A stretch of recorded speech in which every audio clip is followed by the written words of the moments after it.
Suddenly we saw them, this mass of ants with wings coming towards us.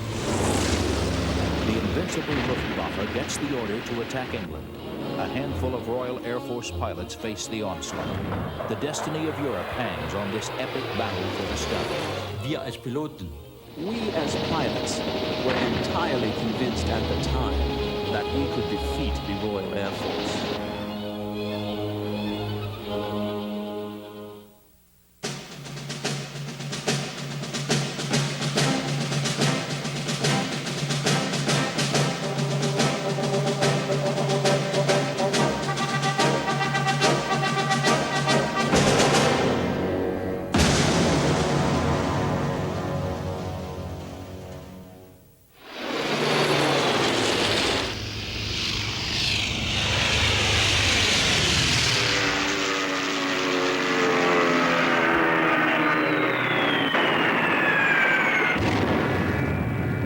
April 1940. The conquest of Europe has begun. Hitler's armies storm through Holland, Belgium, Denmark, Norway, and France.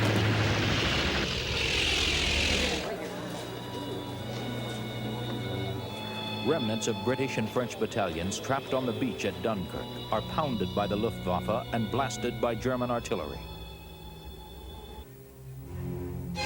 France surrenders. Hitler dances a victory jig. Only one obstacle stands in the way of his conquest of England. The Battle of Britain is about to begin. Let us therefore brace ourselves to our duty. So bear ourselves that if the British Empire and its Commonwealth last for 1,000 years, men will still say, this was their finest hour. General Adolf Galland, Luftwaffe, veteran of combat in Spain and over Europe, advisor to and sometimes nemesis of Luftwaffe chief Hermann Göring. He will eventually tally 104 kills. Hitler himself didn't want the conflict with Britain. Quite definitely not. I heard him say so personally. He said that, "I hate to have to wage this war against England. The English people are so much like us. It's unfortunate that I'm forced to do this." We were in a situation where everybody could see, certainly the fighting men could see, but everybody else could now see that this country was in the gravest danger that it had been in since the Norman invasion in 1066. The Luftwaffe seems invincible.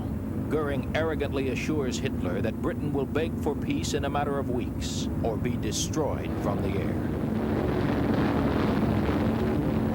Wir als Piloten. We as pilots were entirely convinced at the time that we could defeat the Royal Air Force. Hitler plans Operation Sea Lion, the invasion of England. German troops and armor gather on the French coast, ready to cross the Channel once the Luftwaffe drives the outnumbered RAF from the sky.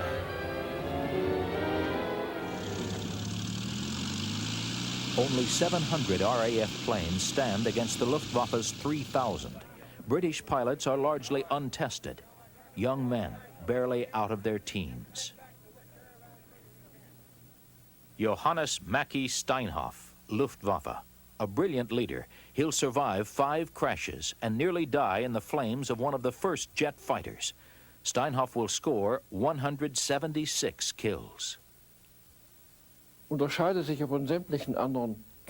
Battle of Britain differed from other battles, from other campaigns of World War II, in that it was basically a struggle between two air forces. No ground troops were involved. The Navy was not involved. The German strategy: lure fighter command into combat and destroy it. British codebreakers have cracked the German secret code. The encoded messages, known as Ultra, warn Air Chief Marshal Hugh Dowding of the German strategy to deliver a death blow to the RAF. In response, he shrewdly commits his Spitfires and Hurricanes with care. We realized very quickly, due to the quick reactions of the Royal Air Force, that they knew when to engage and when to turn back. We always tried to lure them away from England, and they simply never came. Or when they did engage, then they showed that they were really exceptional pilots in those groups. Really very exceptional. Dowding stubbornly fights the politicians to build a modern fighter force. Among his demands are concrete runways and bulletproof windscreens for his pilots. He calls his pilots my chicks, and his chicks are ready to die for him. He never swerved from his determination to do it. He wouldn't be put off. He wouldn't be distracted. He was a very stubborn old boy. Not for nothing was he called Stuffy. But he conceived it, he had a system, and he didn't deviate from it for a moment, and it worked. Oh, the spirit in the fighter squadron of those days was remarkably high. Of course, we were obviously the best squadron in the Royal Air Force, and the Royal Air Force itself was beyond peer, obviously. Wing Commander James E. Johnny Johnson, Royal Air Force. He will become the leading British ace with 38 kills. Any claims, Johnny? 109 destroyed, Freddie, yes. Oh, good show. Men gave a little more than they normally did because of this factor of high morale and the leadership, and I think that it was one of the greatest and most significant factor in the Battle of Britain. We've been holding the front there. Lovely front turret, so there's nothing to worry about. Okay, Mark. So we had no worries, and not overconfident, but supremely confident, I think, in our abilities. Slightly startled by the numbers when they appeared. On the other hand, one could then say, well, we outnumbered them 1 to 15 or something, and, which produced a laugh now and again.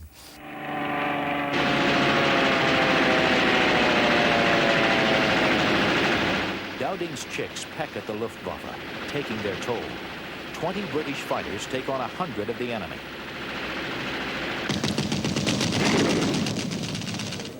Goering is frustrated, furious. He orders increased attacks on fighter command bases and radar stations.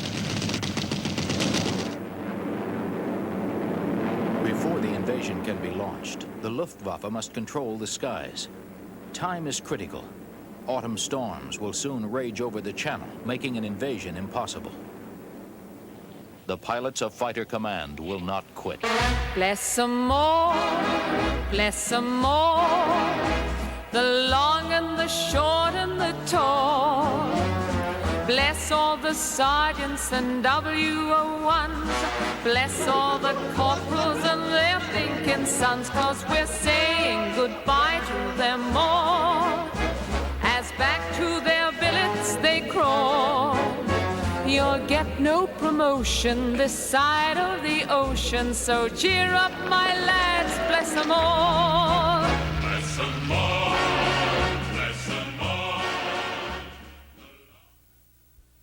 Feeling the pressure of Hitler's mounting rage, Goering plans a knockout blow. August 13, 1940, Aldertag, Eagle Day. The Luftwaffe attacks in full fury.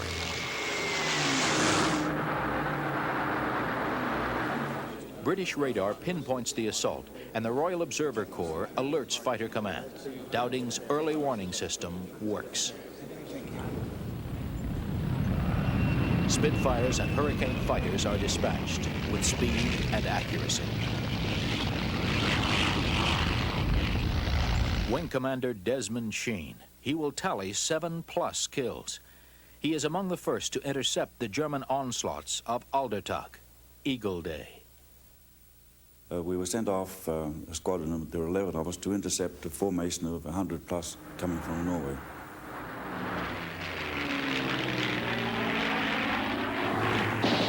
I attacked one, it blew up, and it had, I thought it was a bomb underneath, but in fact it was a fuel tank, and it just disintegrated. I touched another one, which I think went down in flames. That was one of the worst defeats. Suddenly we saw them, this mass of ants with wings, coming towards us. Our leader took us just above the Neshmet 110, who, strangely enough, formed themselves into a defensive wing. I dived into it, and I remember distinctly closing my eyes, firing my guns and diving through the middle of it and coming out the other side. And it was all just a mess of German iron crosses and not knowing what you were doing. But that was my first combat. I remember it well. Goering orders his fighter pilots to stay glued to the Luftwaffe bombers. It is a critical tactical error. These escort missions were very unpopular because we had to fly at the same altitude and speed as the bomber formations, which meant that we could not utilize the tactical superiority of our fighter aircraft. The speed, the climbing capability, and the maneuverability. And as a result, we suffered great losses at the hands of the English. Yeah, we took a lot of advantage of the way the German escorts were tied to the bomber formation, which did pin them down quite a bit.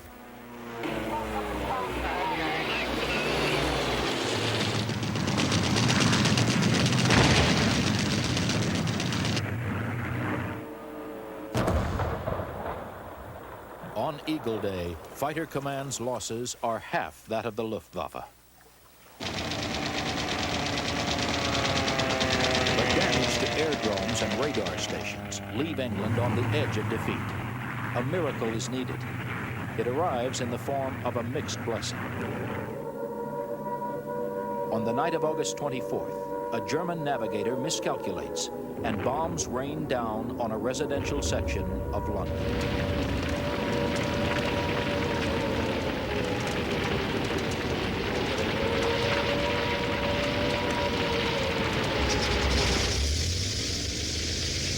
In reprisal, Churchill orders the RAF to bomb Berlin.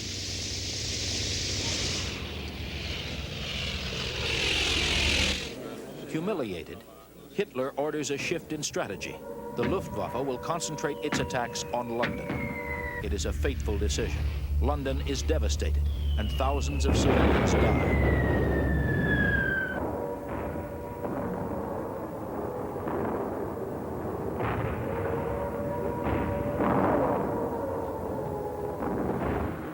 Fortunately, the RAF gains time to rebuild.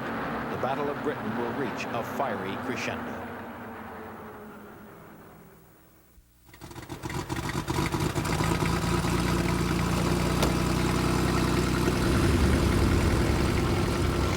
Ultra codebreakers reveal to Fighter Command that the Luftwaffe plans another decisive battle on September 15, 1940. Dowding realizes that now is the time to commit his entire fighter force of 600 planes. Spitfires and Hurricanes rise like hornets to meet the invaders. Eine ganze Perlenschnur von Spitfires. I sighted a long string of Spitfires, the so-called snake. I attacked what I thought was the last plane in the string and had good position behind him. But he wasn't the last one. He was the second to last.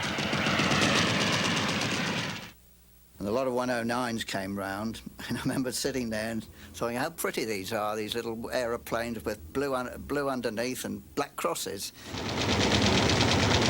Then, all of a sudden, my aircraft shuddered and there were holes in both wings, and unknown to me, there were holes in the fuselage as well.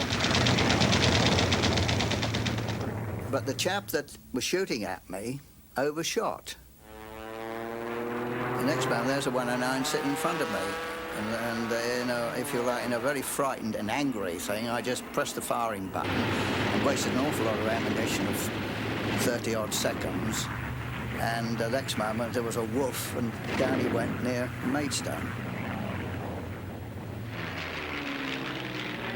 Without question, our most, or at least for myself, my most serious threat was from the English pilots, especially those pilots who flew the Spitfire and the Hurricane. As the battle progresses, it is clear that Goering's hopes of achieving air supremacy are shattered. Ich unterschreibe das 100%, weil the mastery of the sky was lost by the Germans at that point. There was no strategic concept. There was only a tactical concept. There were no fighters with a great range. They were planned to defend the Reich, to defend the cities. There were no refueling tanks. And in addition to that, we had this amateurish leadership. Well, they should have known from the very beginning that this was something that they could not win. Refusing to accept the initial setbacks, Goering orders a second attack. Dowding's miserly policy of conserving planes and pilots, coupled with the tactical advantages of fighting over their own territory, give his young chicks the decisive edge. Well, I think the Battle of Britain was the safest battle for a fighter pilot possible. We had good radar control, good aircraft. We flew from nice warm bases. The average trip lasted, say, 50 minutes.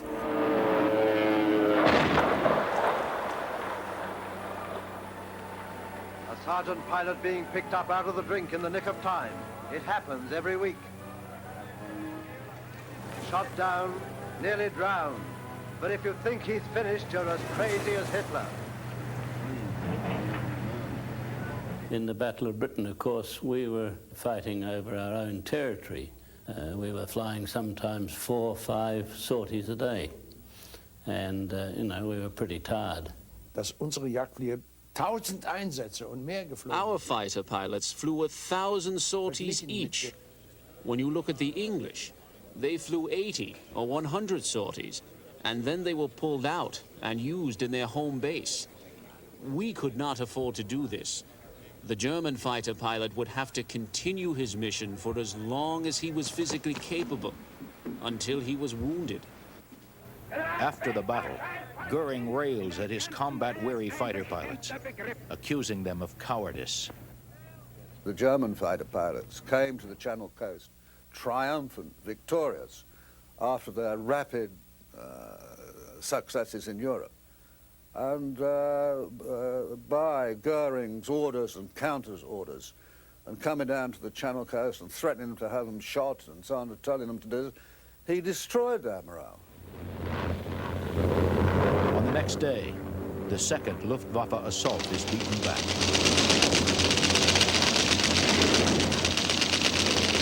This will be the last major daytime raid over England. 2 days later, Hitler abandons Operation Sea Lion. And this is one thing that I think is extraordinary the Germans didn't pick on. They put all their effort into escorting bombers over to attack London and the military bases and the naval bases, whereas if they'd taken a good proportion of their fighter arm to attack our forward airfields and destroy our fighters on the ground, the outcome of the battle might have been a lot different. The, I think, vital factor in the battle, apart from fighter pilot against fighter pilot, was radar, without doubt. Because as we took off, we would get our instructions from the ground control. He would give us a direction or vector to fly, and the approximate altitude, which is usually fairly accurate, and also a fairly accurate figure of how many aircraft were approaching. The toll of the Battle of Britain is enormous in aircraft and lives. The Germans lose 1,700 planes, the RAF 900. Each side sacrifices more than 1,000 pilots.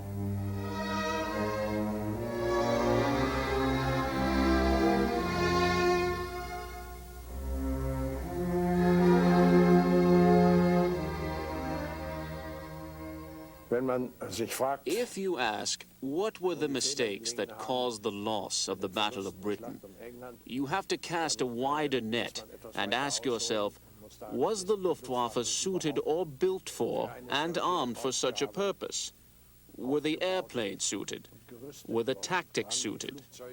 And then you come up against all sorts of hurdles, and you realize that the Luftwaffe was never meant to fight Britain. The Battle of Britain is fought against seemingly insurmountable odds. Many factors, tactical and technical, shape the outcome. But in the final analysis, the victory belongs to the brave young pilots of the Royal Air Force. Wounded, bleeding, but still proud, Britain celebrates her survival. The sun has not yet set on the British Empire. There'll be bluebirds over the white cliffs of Dover. Tomorrow, just you wait and see. Never in the field of human conflict was so much owed by so many to so few. Love and laughter and peace ever after. Tomorrow, when the world is free.